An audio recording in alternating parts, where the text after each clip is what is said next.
दिनै जोहोलाव बालिराम बर'नि मुङाव जि फुटबल टुर्नामेन्ट हरिसिंगा दखरा दुलाराय बर' फरायसा आफाद आरो हरिसिंगा स्पर्ट्स एसोसिएशन आरो टुर्नामेन्ट कमिटि मोनथामजों जथायै लोगो नांनानै खुंनाय बे 22थि बे फुटबल चेम्पियनशिप टुर्नामेन्टखौ दिनै खुंफुंदों आरो बे जोबथा बादायलायनाय हाबाफारि जोहोलाव बालिराम बर'नि सोरगोआरि जिउ आत्माया आफा इसोरनि खाथियाव आलो गोजोनै थानो हायो बिनि थाखाय आनान गसाइनियाव आरज गाबबाय।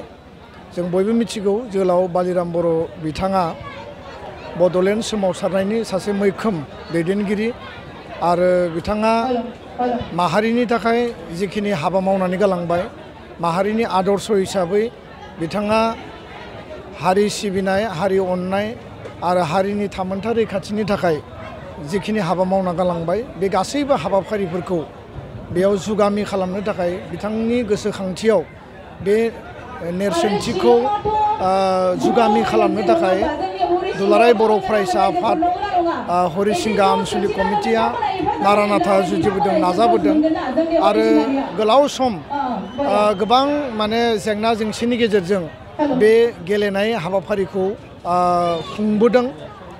खारन बेबायदि हाबाफारिखौ खुंनायनि थाखाय गोबां रांखावरिनि गोनां जायो थेवबो दखरा बर' फरायसा आफाद regional sports association tournament committee जथायै बेखौ खस्थ'नि गेजेरजों मावफुंबोदों।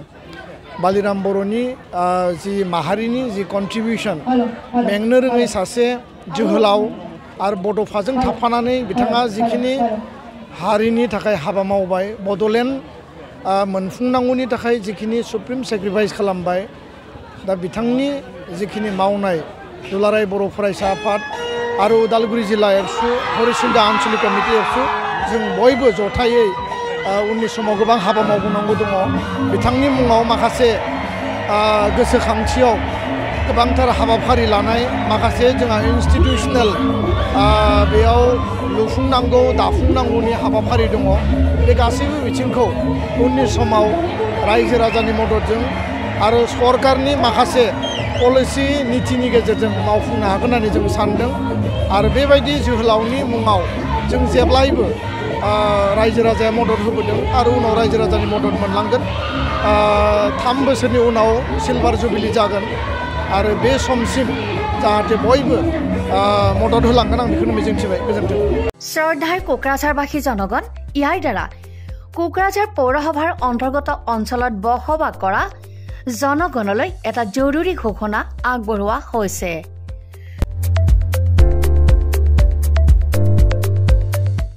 কোকৰাঝাৰ পৌৰসভাৰ অধীনত প্ৰপাৰ্টি বা হোল্ডিং টেক্সৰ সেল্ফ এছেছমেণ্ট আৰু ৰি এছেছমেণ্টৰ কাম পূৰ্ণ গতিত চলি আছে। যিসকলে এতিয়াও সেল্ফ এছেছমেণ্ট বা ৰি এছেছমেণ্টৰ কামবোৰ সম্পূৰ্ণ কৰা নাই তেওঁলোকলৈ আমাৰ বিনম্ৰ অনুৰোধ আপোনালোকে অতি সোনকালে অনলাইন যোগে সেল্ফ এছেছমেণ্ট আৰু ৰি এছেছমেণ্টৰ কামসমূহ সমাধান কৰি লওক। তাৰ বাবে আপোনালোকে অনলাইন যোগে প্লে ষ্টৰলৈ গৈ আসাম প্ৰপাৰ্টি টেক্স এপছটো ডাউনলোড কৰি এই এপছৰ দ্বাৰাই আপোনালোকৰ আধৰুৱা কামবোৰ সম্পূৰ্ণ কৰি ল'ব পাৰিব। নতুবা play.google.com/store/apps/ৱেবছাইটৰ জৰিয়তেও আপোনালোকে আপোনালোকৰ কামসমূহ সমাধান কৰিব পাৰিব। যদিহে আপোনাৰ অনলাইন যোগে আধৰুৱা কামবোৰ কৰিবলৈ অসুবিধা পাইছে তেতিয়াহ'লে আপোনালোকে কোকৰাঝাৰ পৌৰসভাৰ কাৰ্যালয়লৈ গৈ ৱাৰ্ড কমিছনাৰৰ পৰা প্ৰয়োজনীয় আবেদন পত্ৰ অৰ্থাৎ ফৰ্মসমূহ সোনকালে সংগ্ৰহ কৰি লওক। বিতংকৈ জানিবলৈ কোকৰাঝাৰ পৌৰসভা কৰ্তৃপক্ষৰ সৈতেও যোগাযোগ কৰিব পাৰিব। ইতিমধ্যে আপোনালোকৰ সহায়ৰ বাবে মেগা কেম্প কাৰ্যসূচী অনুষ্ঠিত কৰি থকা হৈছে। ধন্যবাদ।